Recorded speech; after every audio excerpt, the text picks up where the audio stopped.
Welcome back, Kári. How have you spent your time since the end of the Euros? Well, thank you. I've been back in Iceland and just enjoyed my time there, playing some golf and taking it easy. I imagine you're a national hero back home in Iceland. In what different ways has that been evident? Well, I wouldn't go so far to say national hero, but yeah, people are very satisfied with the result we got, and yeah, people have the urge to come up to you and tell you that, and that's basically what happens every time you go into town. What do you think that means to Icelandic football, the feat that you have pulled off during the summer? Well, it's been a remarkable journey, and I think it's probably it is the biggest result in Icelandic football in history. It was that just reaching the tournament, but reaching the final eight was, or the quarterfinals was the peak. Obviously, didn't do very well in the final game, but people didn't care really. They would just love to be there and be a part of it. Yeah, there were quite a few amazing moments for you and the Icelandic team during the tournament. Take us through some of them, to begin with the late winner against Austria. Yeah, that was, to be honest, in the group stages, the team didn't play as well as we had been doing in the build-up before, in the group stages that took us to the Euros. It was a lot more defending in our own box, and there was a lot of pressure on the two centre-halves. So it wasn't the game we expected it to be, because we had defended a lot better as a team, but now it was the back four was defending inside the box for long periods of time, for like 60, 70 minutes each game. So it was a lot of relief when the final whistle came against Austria. And then after that, we got one very good game against England, where we played like we had been playing in the group stages before the Euros. So I think we fully deserved to get where we got, but we just got beaten by a very strong, physically strong and good, solid team. The England game, of course, maybe the highlight of the tournament, and you bagged an assist there as well to the equalizer. Take us through that moment.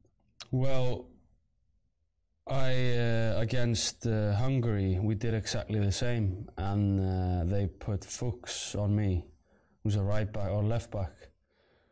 So I thought we normally throw it into Kolbeinn, and they had him properly marked. So I told Aron to throw me the ball instead, because I was being single marked where Colli was being double marked.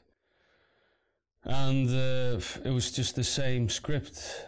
They had Rooney on me, who's 20 centimeters shorter, so it was perfect, and it was exactly the same result. A bit different finish, but happy that it went to my central half partner. And when the final whistle came against England, describe that feeling. Well, it was just, I was ecstatic. The whole Icelandic crowd went mental, and so did the players. A few of them started crying and that, but wasn't really a time for that. So what experiences from the Euros do you think you can bring back home to Malmö to help the team to success this season? Well, it just goes to show that you can. It's a little bit different here. You're never an underdog going into games, whereas we was the underdogs in every game we played, and it suits us quite well since we've been that forever.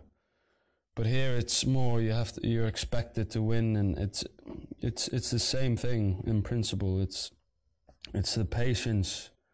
Even though you're one behind against England, anything's possible, and you have to show patience. We were a bit lucky to get the equalising goal 90 seconds after, but even still, you have to be patient and see one game ahead, kind of thing.